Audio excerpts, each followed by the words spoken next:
Assalamualaikum warahmatullahi wabarakatuh. Udah dikasih makan, salamnya masih lembek.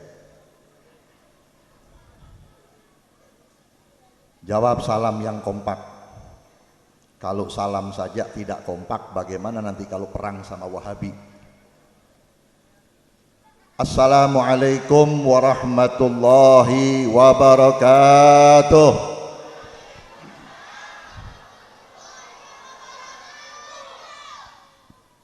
Bismillahirrahmanirrahim. Alhamdulillahi rabbil alamin. Wa bihi nasta'inu ala umurid dunya waddin. Wassalatu wassalamu ala sayyidil mursalin Sayyidina wa habibina wa syafi'ina wa maulana Muhammadin wa ala alihi wa ashabihi ajma'in. Allahumma salli ala nuril anwar wasiril asrar wa tiryakil aghyar wa miftahi babil yasar Sayyidina Muhammadin al-Mukhtar wa alihi al-adhar wa ashabihi al-akhyar adada ni'amillahi wa ifdalih. Yang saya hormati dan yang saya muliakan dan yang saya cintai, Fadilatul Ustaz Kiai Haji Muhammad Munir Rawi, Fadilatul Ustaz Kiai Haji Muhammad Syahi, Fadilatul Ustaz Tahir sebagai wasilah penyebab datangnya saya kemari, Fadilatul Ustaz Muhammad Saleh, para alim ulama, para kiai, para sepuh yang tidak saya sebutkan namanya satu persatu, mudah-mudahan dimuliakan oleh Allah Subhanahu wa taala. Tidak terlupakan kepada Fadilatul Ustaz Kiai Haji Muhammad Komarudin yang telah menyampaikan sambutannya yang sama-sama kita hormati dan mudah-mudahan dimuliakan oleh Allah Subhanahu wa taala. Khususnya kepada sahibul hajat dan kedua mempelai yang sama-sama kita hormati dan mudah-mudahan Allah berkahkan hidupnya dan Allah berikan kemuliaan dan Allah jadikan rumah tangganya penuh dengan kasih sayang, penuh dengan hidayah Allah Subhanahu wa taala. Amin ya rabbal alamin. Alhamdulillah, pada malam ini kita dipertemukan oleh Allah dalam rangka walimatul arus atau selamatan pernikahan. Di dalam selamatan pernikahan ini diiringi dengan pengajian, dengan nasihat, dengan mutiara-mutiara hikmah. Sebab zaman sekarang ini banyak orang sudah tidak butuh nasihat, sudah tidak mau lagi diberikan petunjuk oleh para ulama, tidak mau lagi mendengarkan fatwa-fatwa orang-orang yang alim, sehingga umat Islam walaupun jumlahnya mayoritas di Indonesia, tetap umat Islam di bawah kaki orang-orang kafir. Mudah diadu domba, mudah dijajah, mudah dirayu, mudah diberi uang supaya pindah iman dan pindah akidah. Sebabnya satu, karena mereka sudah tidak butuh dengan nasihatnya para ulama. Saudara hadirin yang saya hormati, siapa manusia yang tidak mau menikah? Siapa manusia yang tidak mau bersanding dengan kekasihnya secara halal? Semua kepengen menikah. Jangan yang bujangan. Saya Kiai Muhammad pengen nikah lagi, cuman belum sampai jodohnya. Betul apa betul? Sebab orang punya istri satu, istri dua itu gimana jodohnya? Makanya tadi saya ditanya sama Kiai Muhammad Syahi, Kiai Muhammad Rawi, Habib istrinya berapa? Ana uhibbul witir. Saya cinta dengan yang witir. Loh, witir itu kan ada 11. Kalau yang sholat witir 11 itu sholatnya para wali. Kalau saya termasuk orang awam, jadi 1 rakaat. Kenapa? Karena jodoh saya satu. Saya pengen nikah lagi, bini saya tahu, dimarahin. Mau kawin lagi, ada yang ngadu-ngadu. Sampai sekarang satu, berarti jodoh saya satu. Ya mudah-mudahan lebih dari satu, amin. Memang Kiai Jawa Timur istrinya nggak kayak Kiai Jakarta. Kalau Kiai Jakarta punya istri satu, dua, oh pamer. Kalau Kiai Jawa Timur banyak tapi diem. Makanya kalau ditanya, Kiai kalau di Jawa Timur, ulama di Jawa Timur, kiai di Jawa Timur, habib di Jawa Timur, istrinya berapa? Enggak banyak, mertuanya yang banyak. Betul betul. Saudara hadirin yang saya hormati, di dalam berumah tangga ini tanpa ilmu kita gagal mengatur rumah tangga. Jangan cuman kita bisa berdoa semoga pengantin mendapatkan mawaddah, sakinah, warahmah. Apa itu mawaddah? Apa itu sakinah? Apa itu rahmah? Bagaimana mawaddah akan turun di dalam rumah tangga? Sakinah akan turun di dalam rumah tangga kalau di dalam rumah itu tidak ada yang taat kepada Allah Subhanahu wa taala. Rahmat itu turun kepada orang yang taat. Rahmat itu turun kepada orang yang saleh dan salihah. Berkah itu turun ke dalam rumah tangga yang penuh ketaatan kepada Allah. Saya ambil yang gampang-gampang saja, saudara. Antara maghrib dan isya itu disebutkan oleh Imam Abdullah bin Ali al-Haddad sa'atul ijabah. Saat-saat yang diijabah oleh Allah Ta'ala. Tapi kebuktinya umat Islam sekarang, mudah-mudahan di Madura tidak ada.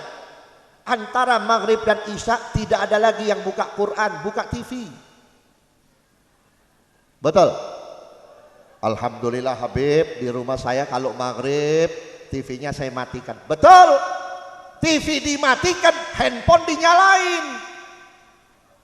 Chatting-chattingan, nenek-nenek, kakek-kakek, ikut chatting-chattingan.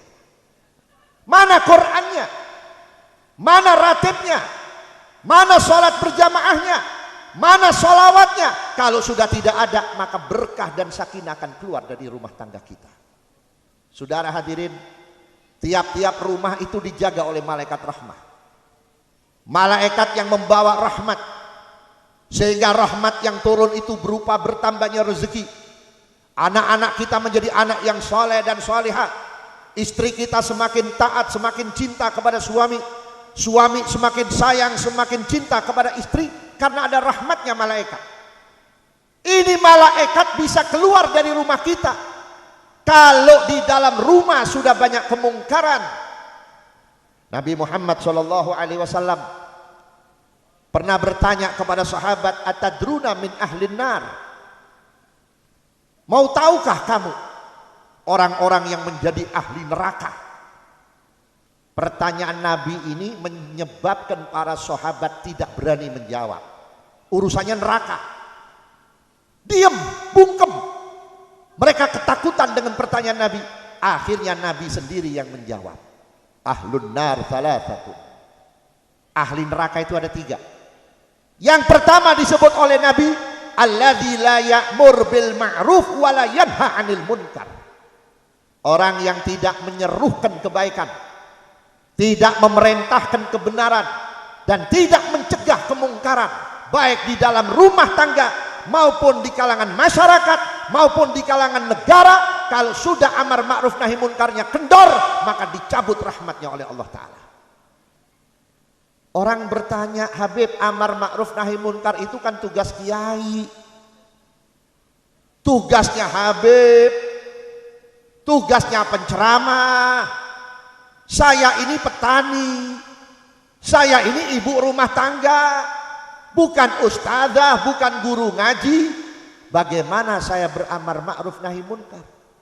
Saudara hadirin, perintah amar ma'ruf nahi munkar ini diturunkan oleh Allah bukan untuk Habib saja, bukan untuk ulama kiai, tapi diperintahkan untuk umat Nabi Muhammad sallallahu alaihi wasallam.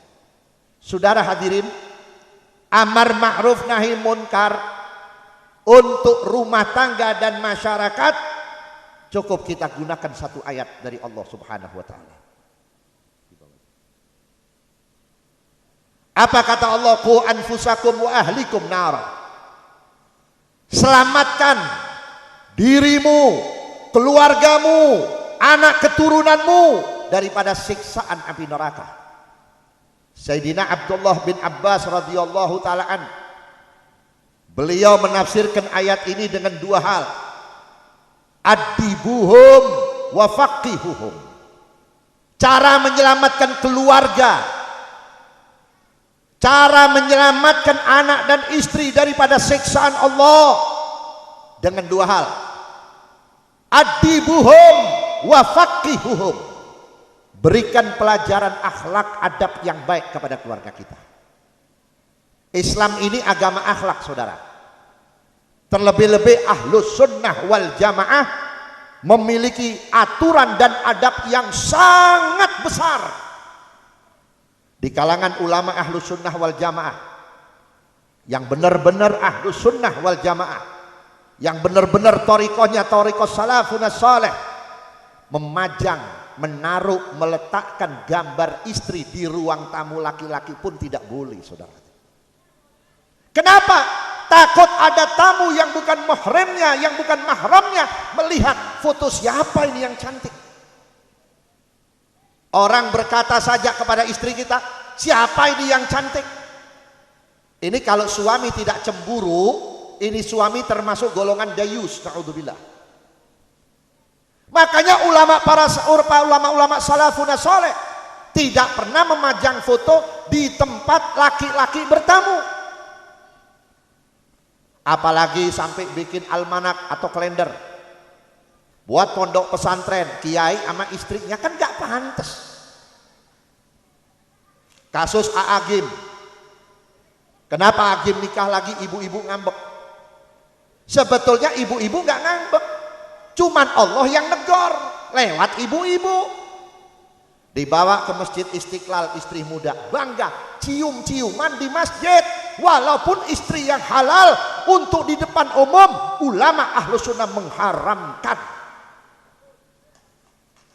Kenapa?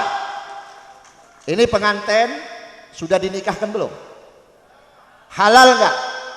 Kalau malam ini cium-ciuman di depan bujangan, bujangan ngiri apa tidak? Nafsu atau tidak? Ini yang diharamkan, saudara. Ini sekarang adab-adab seperti ini sudah hilang, sudah tidak ada di tengah-tengah kita. Makanya Sayyidina Abdullah bin Abbas radhiyallahu an, beliau menganjurkan dan mengartikan, memecahkan perintahku anfusakum wa ahlikum nara dengan dua. Pertama, ajarkan akhlak kepada keluarga kita.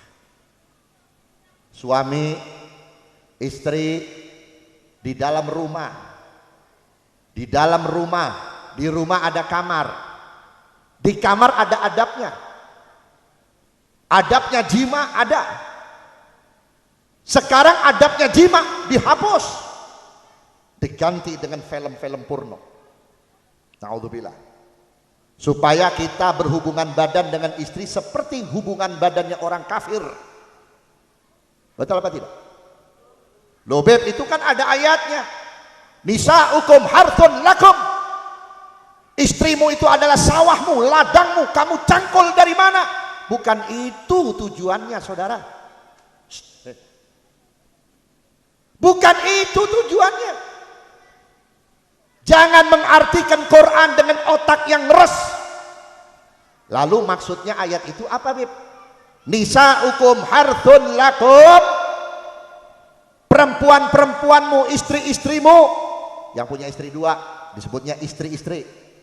Yang punya 3 istri-istri. Yang punya 1 istrimu. Betul nggak? Karena Allah tahu di kalangan hamba Allah ini banyak yang punya istri lebih dari 1. Harthun lakum, sawahmu. Maksudnya apa? Tanam, cangkul baru ditanam.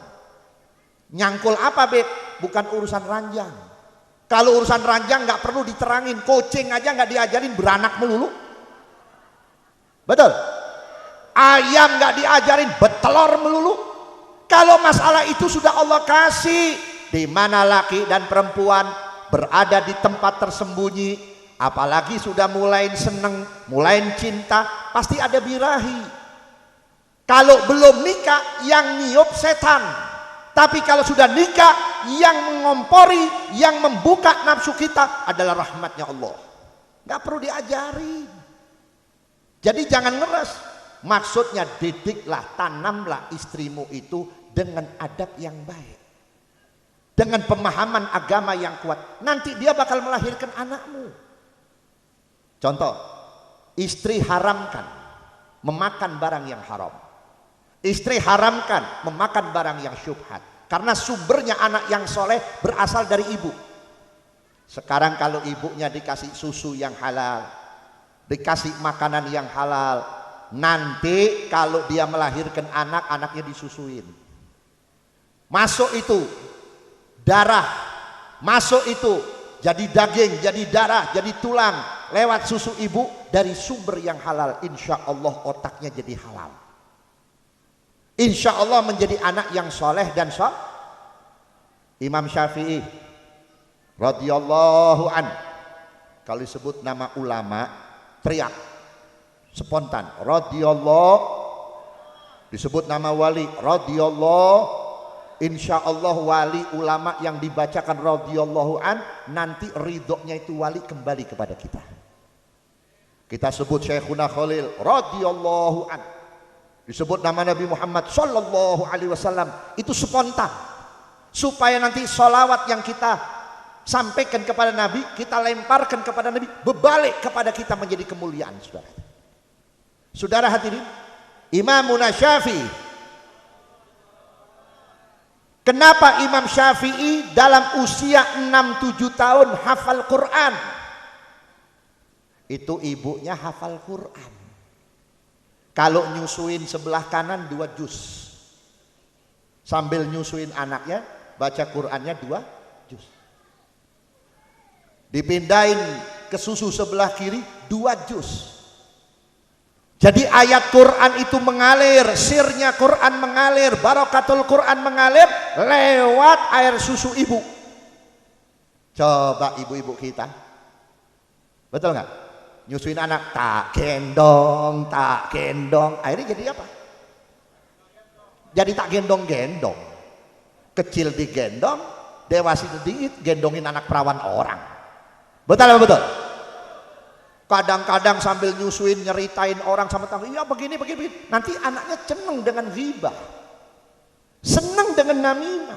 Hati-hati ibu-ibu, kalau nyusuin jangan ngomong yang salah, jangan berkata yang salah, jangan yang berbuat yang salah. Nanti aliran susu itu akan mencetak anak yang salah.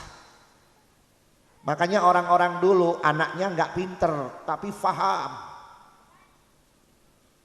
SD nggak tamat. Banyak kiai-kiai yang SD sampai kelas 4, kelas 3 nggak punya ijazah, termasuk saya. Tapi alhamdulillah Kiai Muhammad, baik Muhammad Syahih, Muhammad Rawi, nggak sedikit dosen-dosen belajar kepada beliau. Yang namanya dosen karena berarti punya gelar sarjana, betul nggak? SE, SH, IR, LC dan lain sebagainya, DRS. Belum tentu kiainya punya ijazah. Kenapa? Ini bawaan ketika dia lahir, saudara hadirin. Ini adab.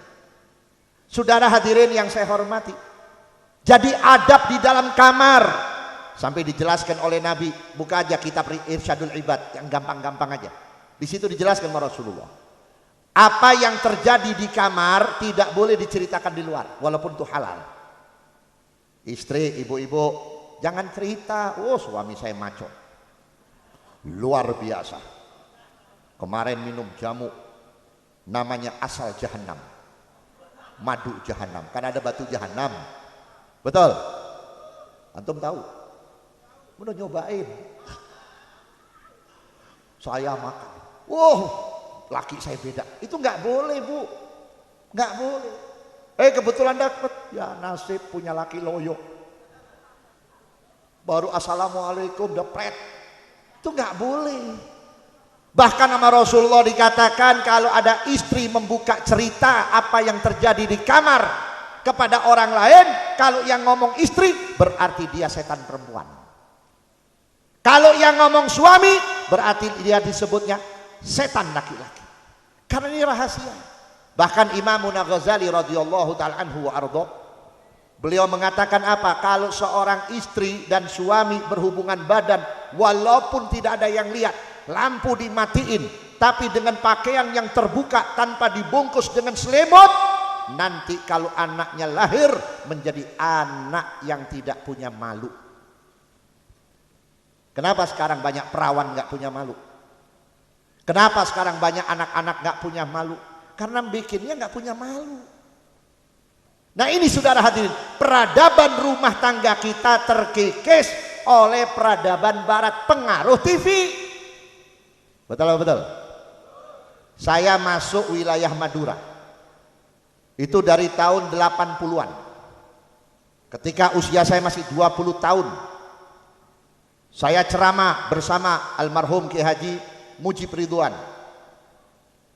pengurus NU Jawa Timur, almarhum Ki Haji Ahmad bin Abdul Karim Pacar Kering Pasuruan, sampai saya kenal dengan almarhum Ki Ali Muhammad dan banyak kiai-kiai daerah Sampang, Peterongan, Karongan. Itu banyak saya kenal. Ki Sulaiman di dekat Ketapang laut, saya ceramah di situ. Sampai saya pernah ditangkap di Hub Biru di Surabaya. 15 hari saya digebukin di situ pakai kawat rem. Karena saya kritik Menteri Agama waktu itu, sudah. Saya lihat dari dulu gak ada warga Madura yang kalau ngawinin pakai dangdutan, gak ada. Gak ada pada waktu itu. Panggil kiai, kalau ada apa itu kasidah, gambus, sholawatan. Tetapi sekarang beda. Bukan warga Maduranya rusak, pengaruh TV. Betul apa tidak? Ibu-ibu kita sekarang gayanya kalah sama Syahrini. Bajunya Syahrini dibeli. Nah bajunya artis, dia mau pakai yang telanjang, yang merecet, yang melepet, ada yang bayar. Nah kalau istri kita pakai pakaian artis, siapa yang mau bayar? Yang ada jadi fitnah. Ibu-ibu pakai celana legging. Kalau yang makainya usianya 25-30 tahun, ya udahlah khairun min uwuh kalau kata orang Sunda bilang. Lebih baik daripada nggak ada. Nah kalau yang makai nenek-nenek, ini kalau dibuka nih kulitnya udah ngelipet kayak kelepet, saudara. Pakai celana begitu. Saya lihat di bandara, Masya Allah. Ini orang mau naik pesawat. Orang tuh kalau udah naik pesawat Pak, antara hidup dan mati Pak. Kenapa? Kita naik mobil umum, naik bis, supirnya masih kelihatan. Pesawat supirnya nggak kelihatan. Kita mau turun kemana, ini desa apa, kecamatan apa, kampung apa, daerah, kita nggak tahu. Antara hidup dan mati. Saya lihat banyak perempuan-perempuan pakai celana pendek, keteaknya kelihatan. Ya Allah, kalau kita nggak banyak-banyak berzikir di pesawat, takut gara-gara orang yang bermaksiat satu pesawat dihancurkan oleh Allah Ta'ala. Ini saya lihat ibu-ibu tua muslimah, anaknya pakai jilbab, emaknya pakai celana segini, celana pendek. Kalau duduk nih dengkulnya udah kelihatan. Saya lihat lipetannya ada 18 saudara. Ini kalau ditarik udah kayak karet melar begini. Saya tahu itu rambutnya udah habis, dia pakai wig. Saya tahu dia pakai eyeshadow, pakai ini, itu ngelipet. Apa yang diharapkan oleh si nenek-nenek ini? Apakah laki-laki pemuda demen sama nenek-nenek? Dah.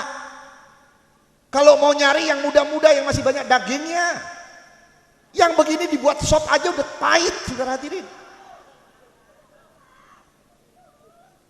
Biarin dah ibu-ibu marah sama saya nggak apa-apa. Ini nenek-nenek, betul nggak? Naik lagi kakek-kakek, udah tua, saya lihat gigi udah palsu. Betul, rambutnya masih bagus, putih, gondrong, dikuncit. Pakai celana pendek juga. Begitu dia mau naik tangga pesawat, dia nggak kuat, saya dorong. Pak, naik sini Pak. Dalam hati saya, gaya lu kayak bule. Begitu naik satu langkah, empos-emposan lu. Gaya kayak orang barat lu. Ya Allah. Nah ini sudah. Ini yang terjadi. Apa sebabnya? Pengaruh TV. Saudara tahu TV kita ini 90% uangnya Yahudi. 90% uangnya Yahudi. Makanya guru-guru saya pernah mengatakan, hati-hati dengan kotak beracun. Saya tanya, apa itu kotak beracun? TV. Keluargamu akan dijauhkan kepada Allah lewat kotak beracun. Keluargamu akan dihilangkan akhlaknya lewat kotak beracun. Keluargamu akan diadu domba lewat kotak beracun. Benar orang tua-tua kita berkata seperti. Coba sekarang, bab selingkuh, istri menyeleweng, dicontoh, karena ada contohnya. Anak sekolah dengan anak sekolah tawuran, dari mana belajarnya? Dari TV. Betul apa betul? Ustadz dari mulai santri, akhlaknya baik, tawadhu. Begitu sering nonton TV, ceramahnya udah kayak dai TV. Betul apa betul? Ini dirusak. Yahudi dan Nasrani nggak bakal ridho dengan umatnya Nabi Muhammad. Sebelum umatnya Nabi Muhammad meninggalkan Nabi Muhammad, termasuk yang saya sebut Yahudi, Wahabi, itu Yahudi. Saya tadi bisik-bisik sama Kiai Muhammad Rawi, Kiai ini hadroh Masya Allah ketika baca maulid tadi, benar-benar seperti memelet. Melet bahasa Madura apa?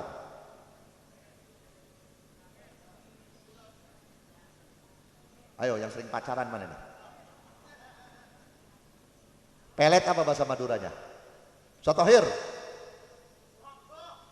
Bahaba mau bahasa Arab tuh. Pokoknya ya gitulah. Ini maulid daya tariknya luar biasa. Coba saya mau tanya ketika tadi mahalul qiyam, ya Nabi salam alaika dengan hadronya, bagaimana perasaan kita? Ya Allah, saya salam kanjeng Nabi Muhammad. Apa saya diaku umatnya Nabi Muhammad?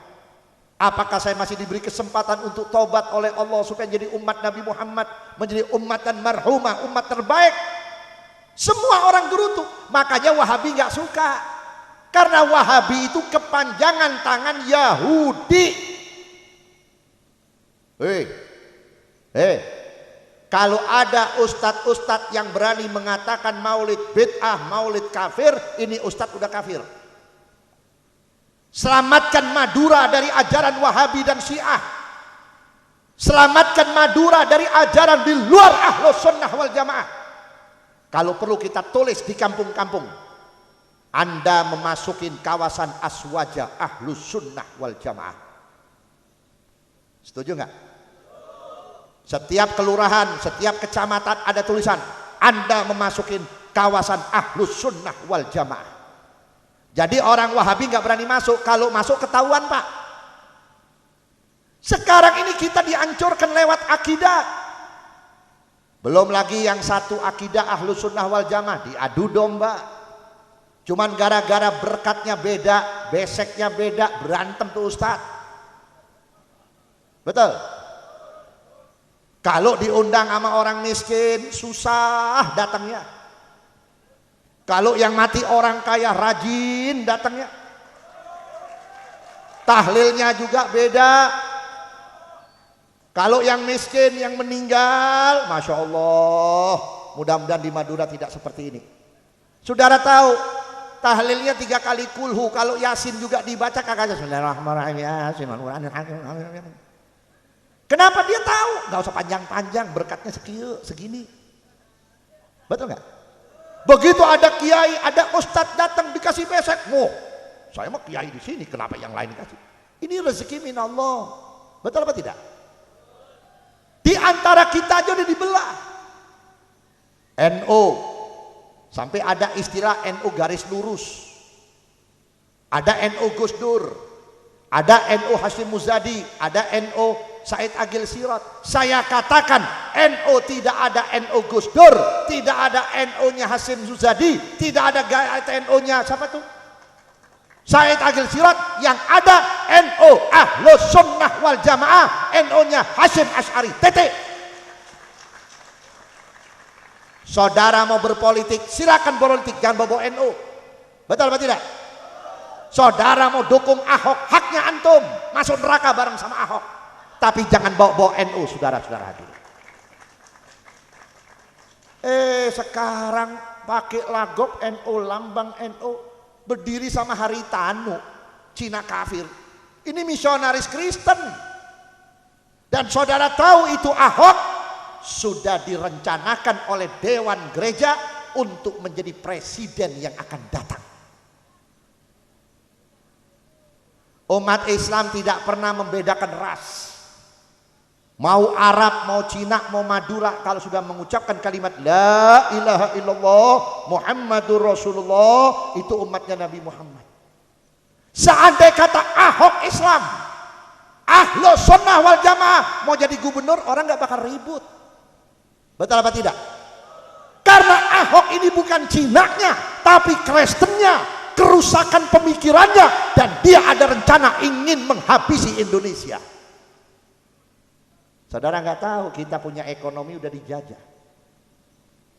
Kalau saudara datang ke rumah saya dari mulai Ciawi sampai Sukabumi, itu tanah semua punya orang-orang Cina. Semua. Maaf, jangan pun usaha besar, usaha beton, gahru yang sering saudara beli di Condet, yang kerucut, itu sekarang punya Cina. Dibeli sama Cina. Kayu gahru yang kita cari di hutan-hutan untuk kita bakar ketika tahlilan, semua sekarang diborong sama Cina. Memang mereka duitnya kuat. Orang-orang kafir ini duitnya kuat. Aliran-aliran sesat duitnya kuat, termasuk Wahabi kuat. Ahlus sunnah miskinun. Kalau kata orang Jakarta, bokeun. Tapi kita punya kekuatan satu. Apa kekuatannya? Doa, wirid, dan ukhuwah, kekompakan. Itu kekuatan kita. Sekarang partai-partai Islam yang diharapkan oleh umat Islam tidak bisa menguntungkan orang Partai Pembangunan, Partai Persatuan Pembangunan, lambangnya Ka'bah. Tujuannya apa? Bersatu. Tapi nggak mempersatukan umat. Orang P3 sama P3 aja berantem. Betul. Giliran begini pecah. Mestinya partai-partai Islam itu bersatu di dalam menghalangi, menolak, mencegah gerakan Cina, gerakan Kristen, gerakan kafir. Terpecah. Pakai dalil kekeluargaan. Nggak ada Pak, bohong itu. Betul apa betul? Bohong. Maaf saudara hadirin, saya tahu mereka. Saya dakwah ini bukan baru sekarang. Sebelum Habib Rizik saya duluan. Habib Rizik belum di penjara, saya sudah di penjara. 6 kali saya di penjara, saudara hadirin. Bukan di zaman bukan di zaman reformasi. Saya berani ngomong. Zaman Pak Harto, nggak ada Habib muda yang berani kayak saya, nggak ada. Siapa yang berani mengatakan masalah KB waktu itu? Hei umat Islam, kalau dipaksakan KB cukup anak 2 silakan, asal tahu Pak Harto anaknya berapa? 6, yang 4 matiin. Tangkap saya. Jempol kaki saya jadi korban, digencet pakai kaki meja, copot saya punya kuku. Begitu saya ceramah lagi, saya ditangkap lagi, sampai kata kodimnya, kok Habib ini nambeng, kok nggak takut-takut? Pak, saya itu makin ditangkap makin seneng, saya pahlawan Pak. Yang namanya pahlawan bukan yang ada di partai. Kiai Muhammad Syahih pahlawan, Kiai Muhammad Rawi pahlawan, Ustadz Thohir pahlawan. Apa yang disebut pahlawan? Mampu menyatukan umat, mampu mengadakan sesuatu yang manfaatnya besar buat umat. Itu pahlawan. Bukan tukang korupsi, baru pangkat sersan dikubur di makam pahlawan. Nurkhalis Majid, pendiri ajaran jil dan sesat, dikubur di makam pahlawan. Tapi mana jasanya para kiai yang lebih hebat dari Nurkhalis Majid? Tidak disebut oleh presiden pada waktu itu sebagai guru bangsa. Kalau Nurkhalis Majid mati oleh SBY dikatakan guru bangsa, pantas masyarakatnya jadi bangsat. Betul apa tidak?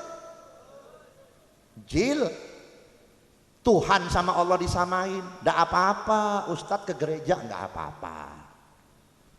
Ustadz ke Konghucu nggak apa-apa, ke Kelenteng nggak apa-apa. Kemana itu nas Quran? Kemana penjelasan Quran? Qul ya ayyuhal kafirun. Akhir daripada ayat itu apa? Lakum dinukum waliyadin. Urusan agama tidak bisa disampur.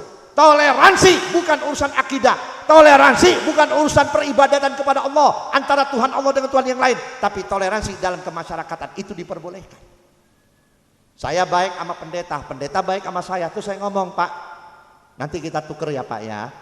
Bapak hari Jumat sholat Jumat sama saya. Nanti hari Minggu saya sembahyang sama Bapak di gereja. Geblek nih kalau begitu. Tidak ada saudara. Sekarang ini disebarkan ajaran seperti itu. Mengatasnamakan pencinta NU lagi.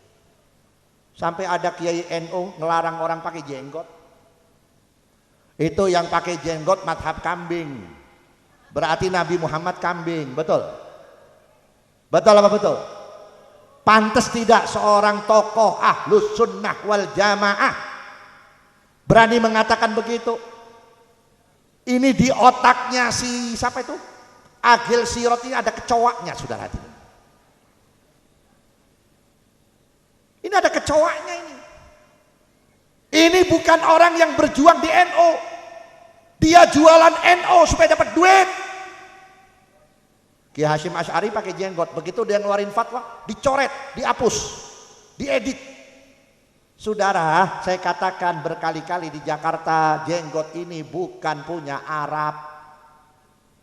Sorban, imamah, jubah bukan punya Arab. Jadi kalau saudara pakai jenggot, terus pakai imamah, pakai sorban, pakai jubah, oh lu kayak orang Arab, bukan, ini punya Nabi. Yang kalau kita pakai dapat pahala. Saudara pakai jenggot dapat pahala.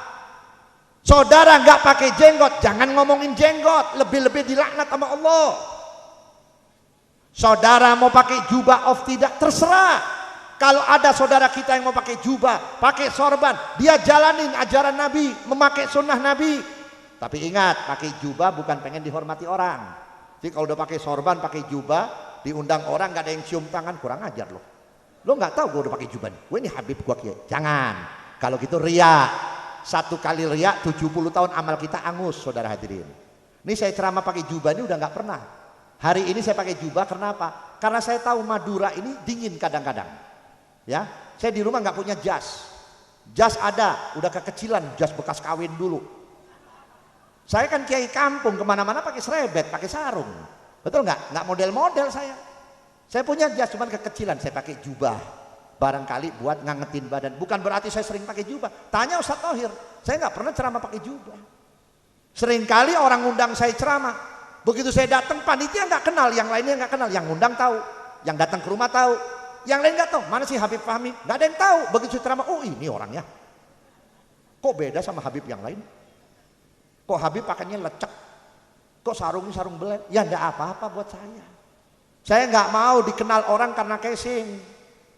Nabi Muhammad SAW mengatakan, sayati zamanun ala ummati la ya'rifuna al-ulama illa bi thawbin jadid wa la yasma'una al-Qur'an illa bi sautin hasan wa la ya'buduna Allah illa fi syahri Ramadan. Nanti akan muncul di akhir zaman orang nggak bakal kenal kiai, nggak bakal kenal ustadz, nggak bakal kenal habib kalau itu ustadz kiai pakaiannya nggak bagus. Ada kiai katanya ngetop, diundang datang pakai sendal jepit, bajunya kancingnya nyengsel begini Pak. Kira-kira panitia jemputnya, nyambutnya apa? Bukan ahlan wa sahlan, ahlan wa dahlan. Betul nggak? Tapi kalau datang, necis, bajunya bagus, dia nggak tahu bener apa kagak ngomongnya. Masya Allah, betul. Apalagi kalau udah masuk TV. Disuruh ngamplopin berapa aja mau. Padahal kalau udah ngomong kagak ada isinya para hadirin.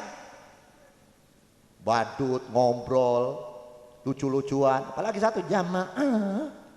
Yang model begitu jadiin ustad. Suruh nongkrong di Taman Lawang sono tuh. Om, borongan om. Akibatnya apa? Kemarin dia ngomong, urusan pemimpin tidak ada kaitannya dengan agama. PA lo mah. Islam itu bukan cuma ngurusin masjid, bukan cuma ngurusin sholat, urusan pemimpin dari presiden sampai RT sampai pembantu rumah tangga ada dalam Islam. Jangan main-main. Itu di Quran Allah Ta'ala menyatakan wa ja'alna lil muttaqina imaman.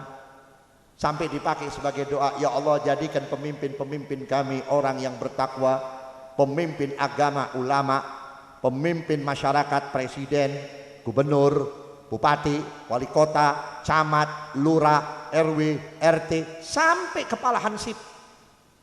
Itu semua pemimpin. Antum juga pemimpin. Pemimpin rumah tangga. Istrinya rajin sholat tapi banyak salahnya. Besok istri kita sholatnya sama Allah Ta'ala diremes-remes karena banyak salahnya, dilemparkan ke muka istri kita. Istri kita berkata, ya Rab, jangan kau marah padaku. Bagaimanapun aku sudah kau berikan seorang pemimpin yang tidak pernah membenarkan sholatku dan tidak pernah bagaimana supaya sholatku benar. Sekarang nyata. Ada nggak istri yang suami yang berkata, Bu, di sini kalau manggil istri apa? Mama. Bagus, mendingan pakai bahasa tradisional, betul nggak? Orang sekarang rumah ngontrak, mama, papa, opa, makan cendol, makan ketoprak. Baru 3 bulan di Jakarta ngomongnya, loh gue. Kalau Madura mah Madura aja, Jawa mau Jawa aja paling enak para hadirin, betul nggak? Barang yang asli itu asli. Ini orang Jawa baru 3 bulan ke Jakarta, bahasa Jakarta, pulang, kenapa lu bangunin gua tidur? Enak-enak gua lagi tidur. Lu bangunan, bukan lu bangunin tuh. Udah pakai bahasa sendiri, betul nggak? Tanya kepada istri kita. Coba, bapak mau lihat wudunya ibu. Gimana wudunya ibu? Lihatin. Oh benar, bagus. Coba, sekarang bapak mau lihat bacaan Fatihahnya.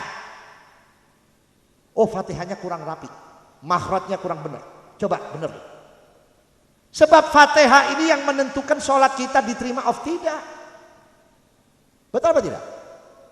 Jangan gaya doang, baju koko, kopiah, sorban, begitu sholat. Anak pikir ustadz, gak tahu juga gak apa-apa. Ustadz, coba antum baca doa. Bismillahirrahmanirrahim. Alhamdulillahirabbil alamin arrahmanirrahim. Apalagi di Jakarta, antara hak sama kho nggak ketahuan, antara hak sama hak nggak ketahuan, antara jim sama za nggak ketahuan, antara dal sama zen nggak ketahuan. Betul nggak? Jakarta banyak gitu. Saudara hadirin, Imam Ali Zainal Abidin, ini cucunya Rasulullah, anaknya Sayyidina Husain, cucunya Siti Fatimah dan Sayyidina Ali, uyutnya Rasulullah. Beliau mengatakan innalladzina la ya'rifuna kalimatal Islam la yumkin an yatakallam anil Islam. Orang yang tidak tahu, yang belum tahu huruf Islam, yaitu huruf Quran, antara ha dengan kha, antara kha dengan ha, antara sin dengan shin, jangan bicara urusan Islam, ngaji dulu. Sekarang elit politik sok ngedalil Pak ulaika humul muflihun. Assalamualaikum warahmatullahi wabarakatuh. Kita peringati Maulid Nabi Muhammad silalahi. Nah ini gaya-gayaan doang. Maka di sini saudara hadirin kembali, kita ini sedang dihancurkan oleh musuh-musuh Islam. Ya, di kalangan partai Islam dihancurkan, di kalangan kita dihancurkan, di kalangan ulama, di kalangan habaib juga dihancurkan. Majelis, alhamdulillah, majelisnya Habib ini gede, majelisnya Habib ini gede, majelisnya Habib ini gede, tapi nggak akur. Makanya sekarang saya males kalau diundang Habib-Habib di Jakarta tuh yang bikin acara besar, saya males. Buat apa saya ngajarin jamaahnya? Saya suruh jamaahnya bersatu demi kekuatan Islam, pimpinannya nggak bersatu. Makanya saya nggak mau. Sekarang ini majelis-majelis sholawat sudah beralih menjadi majelis konser. Hadroh segede kulkas, dumblang. Tak perlu gede-gedean, yang penting inti sholawat. Kayak tadi nih, ini saya lihat hadrohnya nggak banyak nih, ya. Hadrohnya nggak banyak, tapi isinya, tarikannya, betul nggak? Penyanyi biar jelek, kalau bisa nyanyinya kuat, bagus, itu narik di hati. Lihat penyanyi-penyanyi dulu, nggak ada yang cakep. Nyanyi sekarang, mukanya cakep, suaranya ember, para hadirin. Betul nggak? Apalagi kalau lihat nyaweran, goyang-goyang apa baik dah. Na'udzubillah, tsumma na'udzubillah. Saudara hadirin, dihancurkan. Di kalangan pemuda pun dihancurkan. Saudara hadirin, Nabi Muhammad SAW ketika diutus umat berantakan. Golongan ini, kulit merah lain, Bani Hashim lain, Bani Kinanah lain, Bani ini lain. Dipersatukan oleh Nabi Muhammad. Sehingga tidak ada lagi Bani ini, Bani itu, Bani ini. Dipersatukan dengan kalimat La ilaha illallah. Makanya Nabi mengatakan, Ana muwahidun lil bashar. Aku mempersatukan manusia. Sekarang kita lupa partai itu bukan agama. Ormas bukan agama. Makanya Habib Rizik berkali-kali nawarin saya, Habib masuk di FPI. Saya bilang, Beb, saya itu orangnya nggak mau terikat. Saya itu orangnya bebas. Tapi saya dukung FPI selama Ahlus Sunnah wal Jamaah. Saya lihat Ahlus Sunnah. Dia sering menyerang Wahabi, menjelaskan masalah Wahabi. Saya dukung. Saya orangnya nggak pamrih, sudah hadirin. Biar golongan Habib kalau nyimpang musuh saya itu. Karena buat saya setelah Islam akidah Ahlus Sunnah wal Jamaah, di luar Ahlus Sunnah batal semuanya. Di luar Ahlus Sunnah batal. Termasuk orang Ahlus Sunnah yang nggak doyan Sunnah, batal Ahlus Sunnahnya. Betul nggak? Kita kemana-mana bawa rokok. Saya perokok, tapi siwaknya ditinggalin. Siwak itu murah nggak kira-kira? Apalagi musim jamaah haji ya. Jadi kalau ada yang ngasih siwak, pakai. Itu siwak luar biasa, saudara. Sampai Nabi mengatakan, seandainya aku tidak takut memberatkan umatku, aku wajibkan itu siwak. Berarti siwak ini sudah termasuk sunnah muakkad. Sunnah yang mendekati wajib, cuman kita nggak pakai. Lihat orang-orang yang pakai siwak, bacaan Fatihahnya fasih. Antum mau ceramah pakai siwak, fasih. Ini siwak saya ketinggalan di hotel, saudara. Biasanya saya ada di kantong saya nih. Karena saya buru-buru ketiduran, capean, ketinggalan. Sampai minyak wangi ketinggalan. Ini peci yang saya pakai, peci yang begini, sampai lupa. Tapi tidak apalah, antum nggak lihat saya pakaian saya. Saudara hadirin, siwak. Saudara mau kaya nggak? Mau kaya? Benar. Saya kasih ijazah dari siwak. Ini yang ngasih ijazah saya almarhum seorang kiai tua, Kiai Mahfud Sya'rani, Pesuruan, selehting dengan almarhum Kiai Abdul Hamid. Beliau mengatakan kalau mau kaya, tapi siwaknya dipakai. Itu kalau mau masuk rumah, sebelum pintu ini kelihatan, antum pakai siwak, kemudian baca surat Al-Ikhlas, Qul huwallahu ahad, Allahus samad sampai akhir. Begitu masuk, Assalamualaikum, terus ucapkan Allahumma sholli ala sayyidina Muhammad. Insya Allah kaya. Gampang nggak? Gampang. Besok beli siwak. Siwak itu bisa menggertak hatinya musuh, hatinya orang sombong. Nggak percaya? Besok kalau ada kiai datang ke kantor bupati pakai celana atau pakai sarung, terserah, pakai peci, satu dalam keadaan berwudu, pakai siwak yang gede tuh, tonjolin, tuh bupati nggak kuat lihat kita, sudah. Benar, bisa menggertak musuh. Ini fadilahnya luar biasa. Nah kalau kita Ahlus Sunnah wal Jamaahnya sudah ninggalin, bagaimana kita nggak jadi bahannya orang-orang Wahabi, saudara? Betul betul. Nah ini kalau saya terusin Ustaz Thohir, saya ditungguin sama Ustaz Abdul Latif nih, ya. Ini pembukaan nanti insya Allah kalau saya kembali lagi. Saya kembali kepada masalah rumah tangga. Jadi ku anfusakum wa ahlikum naro, yang pertama adibu auladakum. Ajari anak-anak kita dengan adab, akhlak. Ketemu ibu cium tangan, pakai hidung, jangan pakai jidat. Ini banyak warga Madura yang di Jakarta sekarang anaknya, berarti anak Madura bukan? Apa anak Betawi? Orang Madura, ciumnya pakai pipi. Karena apa? Kepengaruh di sekolahan. Makanya sekarang Pak, lebih baik anak di pesantrenin, lebih baik anak nggak kenal ABC daripada nggak kenal alif ba. Pesantrenin. Loh Beb, kalau di pesantrenin nggak sekolah nanti nggak maju Beb, nggak maju. Ini Indonesia, orang pinter nggak ada harganya, tapi santri ada harganya. Habibie pinter nggak? Habibie pinter nggak? Kenapa nggak dipakai? Malah diambil oleh Jerman. 8-7 tahun Habibie di Jerman menghasilkan triliunan untuk negara Jerman. Indonesia bego. Dikasih presiden yang gagah, ganteng, gak dipakai. Colong-colong jadi presiden. Coba suruh sambutan apa, ngelawak. Maaf nih, Jokowi ini bukan pantasnya jadi presiden, jadi lurah aja. Kagak pantas, dianggap Jakarta itu sekelurahan. Indonesia sekelurahan. Lihat sekarang ekonomi kita hancur, saudara hadirin. Lihat utang Indonesia 4.000 triliun. Utangnya Indonesia 4.000, mau utang lagi 300 triliun. 300 miliar. Lah keteteran anak cucu kita. Kita ini begitu lahir sudah punya utang. Betul lah, betul. Yang makan dia, minta sumbangan untuk masjid ke luar negeri lewat menteri ini 2 miliar, nyampenya 500. Yang kemana yang 1,5 juta? Betul. Ketika korban haji tahun kemarin yang mati dikasih berapa? 2M, 1M, udah nyampe belum?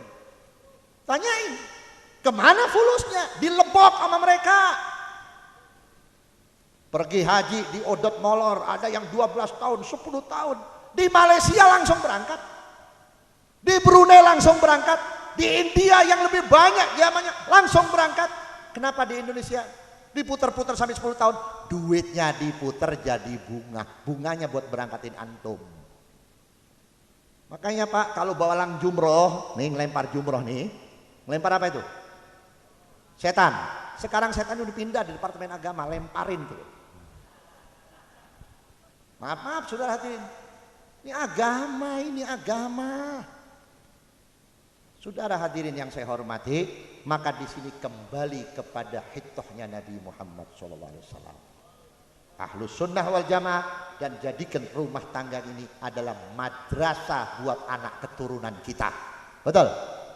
Habis sholat maghrib baca Quran, ya, baca rotibul haddad, rotibul atkos, rotibul idrus. Nanti baca maulid, tiba berzanji, atau maulid simtu duror, dia ulami dan sebagainya, supaya berkah rumah tangga kita. Terus ibu-ibu punten mohon maaf, walaupun di rumah tutup kepalanya pakai kerudung, sebab malaikat nggak pernah lihat aurat. Begitu mau ke belakang lihat emak kita, bini kita pakai kutangan doang, keluar nih malaikat. Kalau malaikat keluar, setan yang masuk. Bapak-bapak, ya, apalagi yang udah tua, jangan pakai celana pendek di rumah. Kalau mau pakai celana boleh di atas, di bawah mata, di atas dengkul segini nih. Ini udah tua bangka segini, ya Allah, malaikat keluar. Bahkan guru saya, almarhum Syekh Umar bin Ahmad Baraja, yang ngarang kitab Akhlaqul Banin, kalau di rumah saja ada yang junub, ada yang punya hadas besar, nggak buru mandi, itu malaikat nggak masuk. Yang junub. Nah sekarang kalau malaikat rahmat udah nggak masuk ke rumah kita, siapa yang jagain rumah kita? Saudara kalau tidur, siapa yang jagain? Yang jagain siapa? Malaikat. Betul nggak? Alhamdulillah rumah kita pagernya nggak bisa dibuka karena udah dikunci. Maling nggak bisa masuk karena ada CCTV.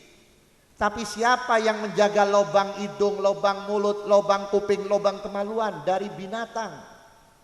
Ayo. Kalau kita nggak dijaga sama Allah lewat malaikat, mati nggak usah pakai TBC, mati nggak usah pakai stroke, dikirim aja 2 semut modar kita. Masuk aja semut, yang satu masuk di hidung, satu masuk di kuping, habis kita. Betul nggak? Inilah Rahman Rahimnya Allah Subhanahu Wa Taala. Bawa Rahman Rahimnya Allah berupa malaikat, berupa orang-orang soleh supaya masuk ke rumah kita, supaya berkah rumah tangga kita. Amin ya rabbal alamin. Satu akhir udah ya? Udah ya? Bisa dipelototin satu akhir. Alhamdulillah. Saya saudara hadirin bertemu dengan Ustadz Thohir ini belum setahun. Wasilah Bapak Haji Simin, Ustadz Haji Fakhrus Salam yang kebetulan dia bisa hadir. Pak Haji Simin sudah datang, dia pengen datang kemari bareng sama saya. Saya nelpon dari tadi nggak bisa, sinyalnya kurang bagus katanya. Ya udah, alhamdulillah beliau ketemu sama saya belum lama. Dia mengadakan Maulid Akbar di lingkungan yang masya Allah.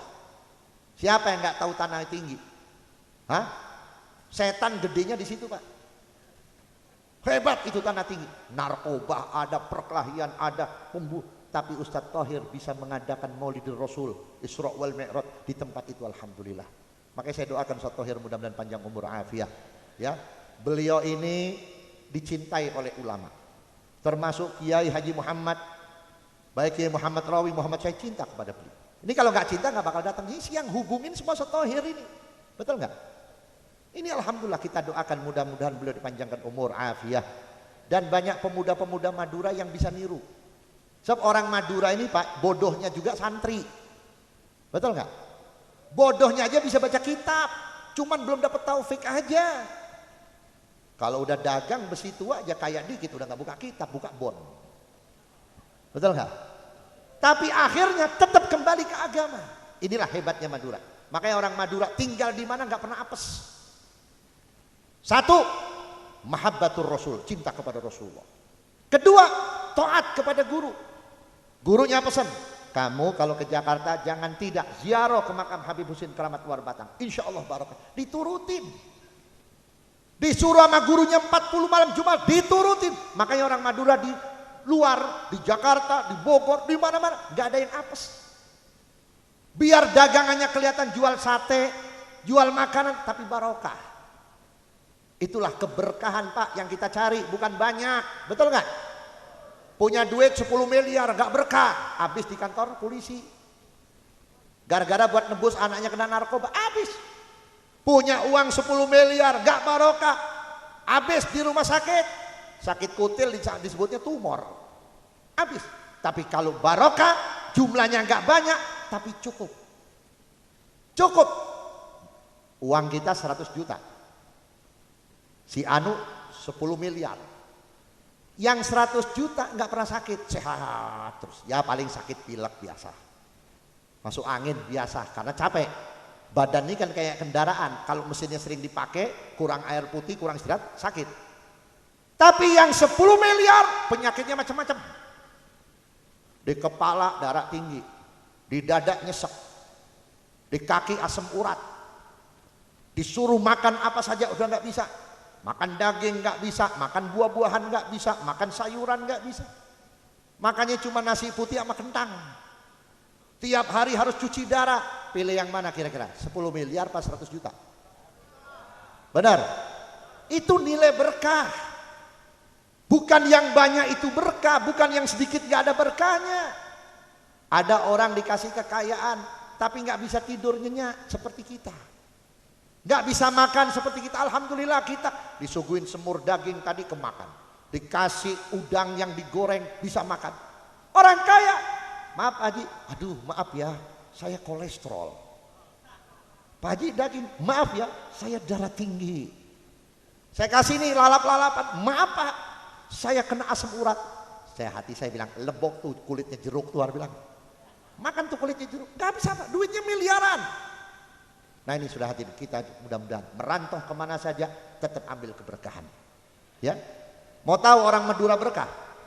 Pulang rumah dibangun selamatan, panggil kiai, panggil jamaah, dan tidak ninggalin ahlu sunnah jamaah. Betul apa tidak? Ini salah satu berkah.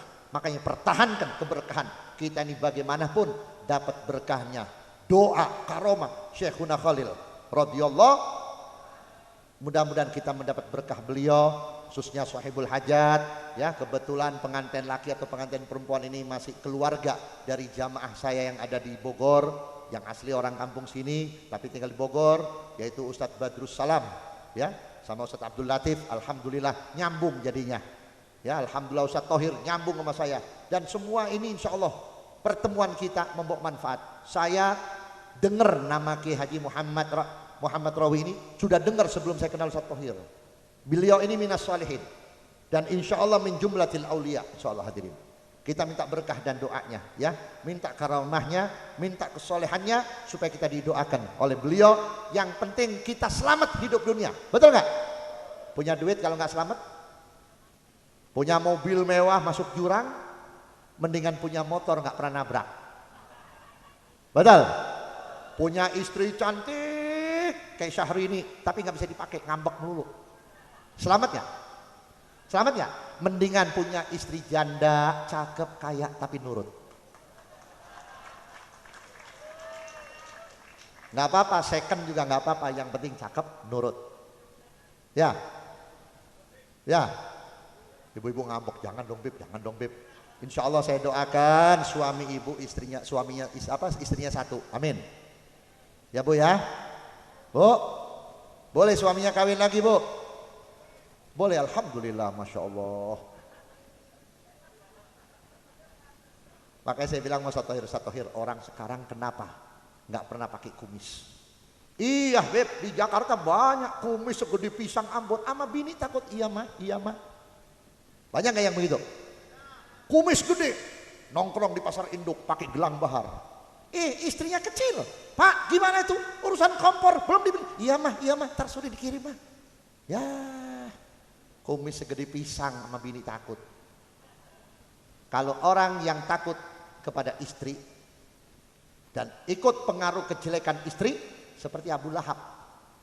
Kenal nggak Abu Lahab? Pamannya Nabi, cintanya sama Nabi luar biasa.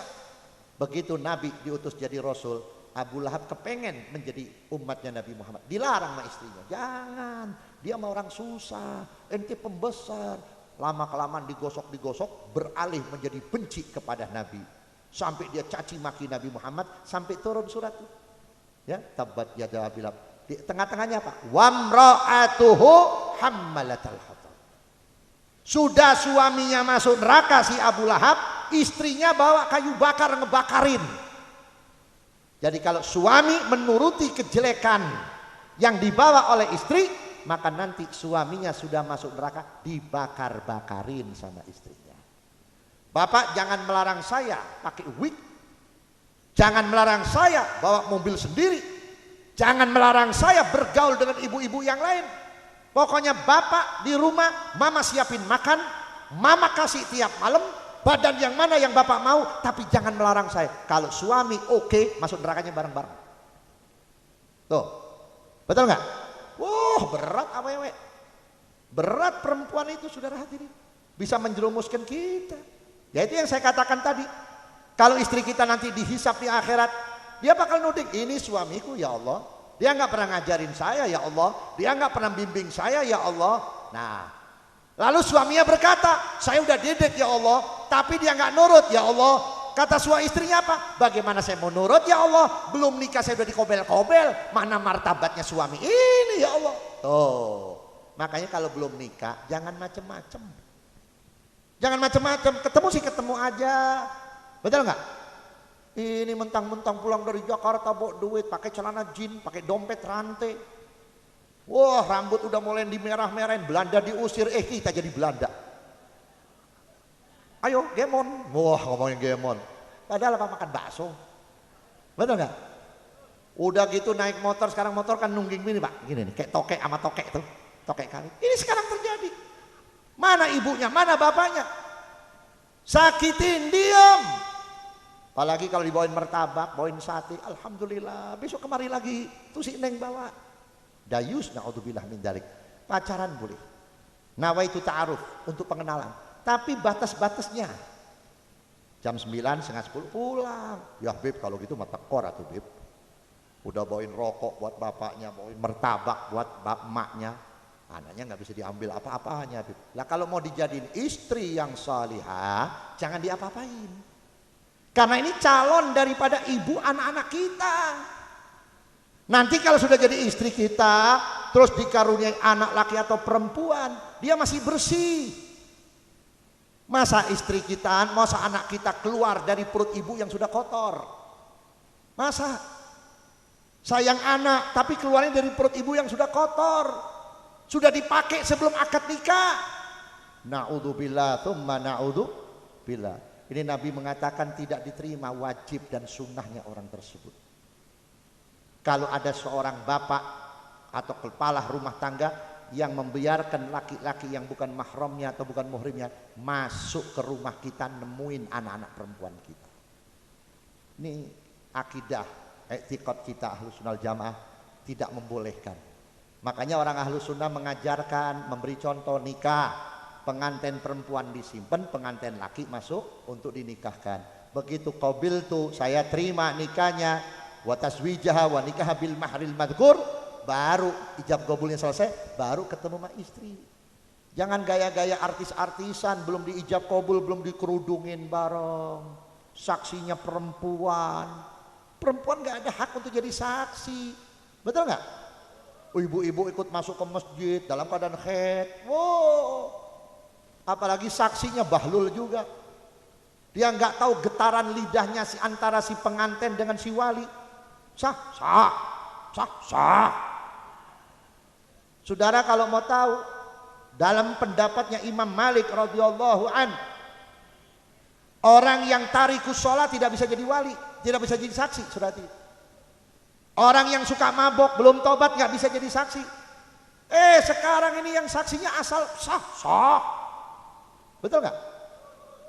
Nikah itu harus cepat makna kalimatnya. Saya terima nikahnya Fulana binti Fulan dengan mas kawin tersebut. Gak boleh putus. Qabiltu taswijaha wa nikaha bil mahril madhkur. Jangan qabiltu taswijah. Tuh. Itu terputus. Harus diulang lagi. Ditanya, bagaimana sah? Sah. Lah orang bahlul alias goblok. Betul nggak? Nah ini hati-hati, ini yang dapat saya sampaikan, kurang dan lebihnya mohon maaf. Kalau ada kata yang benar dari Allah, kalau ada kata yang salah, itu kegoblokan saya, kebodohan saya. Mohon dibukakan maaf oleh seluruh hadirin dan mustami'in di mana saja. Kurang lebihnya mohon maaf. Assalamualaikum warahmatullahi wabarakatuh.